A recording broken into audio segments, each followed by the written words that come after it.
ನಾನು ಮೊದಲು ಮರಗಳನ್ನು ಖರೀದಿಸಿದಾಗ ನನ್ನ ಮುಂದೆ ಇದ್ದ ಮರವು ಯಾವುದೇ ಫಲ ನೀಡಲಿಲ್ಲ. ಅದರಲ್ಲಿ ಯಾವುದೇ ಎಳೆಯ ತೆಂಗಿನಕಾಯಿಗಳೂ ಇರಲಿಲ್ಲ. ಪಕ್ಕದ ಮರದ ಮೇಲೆ ಮೊದಲ ಗೊಂಚಲಿನಲ್ಲಿ ಕೇವಲ 10 ಕಾಯಿಗಳು ಮಾತ್ರ ಇದ್ದವು. ತರುವಾಯ ಯಾವುದೇ ಹೊಸ ಕಾಯಿಗಳು ಕಾಣಿಸಿಕೊಂಡವು. ನನ್ನ ಹೆಸರು ಗೌರಿಶಂಕರ್. ನಾನು ಸೇಲಂ ಜಿಲ್ಲೆಯಲ್ಲಿ ವಾಸಿಸುತ್ತಿದ್ದೇನೆ. ನಾನು ಫೇಸ್ಬುಕ್ ಮೂಲಕ ಕೊಕೊಮ್ಯಾಕ್ಸ್ ಬಗ್ಗೆ ತಿಳಿದುಕೊಂಡೆ ಮತ್ತು ನಂತರ ಅದಕ್ಕೆ ಆರ್ಡರ್ ಮಾಡಿದೆ. ನಾನು ಮೊದಲೇ ಹೇಳಿದಂತೆ, ನಾನು ಮೊದಲು ಮರಗಳನ್ನು ಖರೀದಿಸಿದಾಗ ನನ್ನ ಮುಂದೆ ಇದ್ದ ಮರದಲ್ಲಿ ಯಾವುದೇ ಕಾಯಿ ಇರಲಿಲ್ಲ.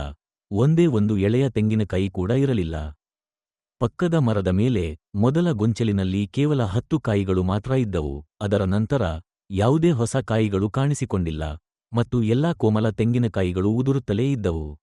ಈ ಪರಿಸ್ಥಿತಿಯ ನಂತರ ನಾನು ಈ ಉತ್ಪನ್ನವನ್ನು ಆರ್ಡರ್ ಮಾಡಿದೆ. ನಾನು ಆರ್ಡರ್ ಮಾಡಿದ ನಂತರ ಕೋಮಲ ತೆಂಗಿನಕಾಯಿಗಳು ಮರದ ಮೇಲೆ ಹೊರಹೊಮ್ಮಲು ಪ್ರಾರಂಭಿಸಿದವು. ಆದಾಗ್ಯೂ ನಾವು ಇಲ್ಲಿಯವರೆಗೆ ಈ ಉತ್ಪನ್ನವನ್ನು ಒಮ್ಮೆ ಮಾತ್ರ ಬಳಸಿದ್ದೇವೆ. ನಾನು ಈಗ ಅದನ್ನು 2ನೇ ಬಾರಿಗೆ ಖರೀದಿಸಿದ್ದೇನೆ. ಪ್ರತಿ ಲೀಟರ್ ನೀರಿಗೆ 200 ಮಿಲಿಲೀಟರ್ ಉತ್ಪನ್ನವನ್ನು ಮಿಶ್ರಣ ಮಾಡಲು ನನಗೆ ಸೂಚಿಸಲಾಯಿತು. ದ್ರಾವಣವನ್ನು ಬಕೆಟ್ನಲ್ಲಿ ಬೆರೆಸಿ ನೀರು ನಿಂತಿರುವಾಗ, ಅಂದರೆ ಮಿಶ್ರಣವನ್ನು ಸುರಿಯುವ ಮೊದಲು ನೀರು ನೆಲೆಗೊಳ್ಳಲು ಅನುವು ಮಾಡಿಕೊಡುವುದು, ಮರದ ಬುಡದ ಸುತ್ತಲೂ ಸುರಿಯಲು ನನಗೆ ಸೂಚಿಸಲಾಯಿತು. ಈಗ ಪರಿಸ್ಥಿತಿಗಳು ಉತ್ತಮವಾಗಿ ಕಾಣುತ್ತಿವೆ. ಮರಗಳು ಸ್ವಲ್ಪ ಫಲ ನೀಡಲು ಪ್ರಾರಂಭಿಸಿವೆ.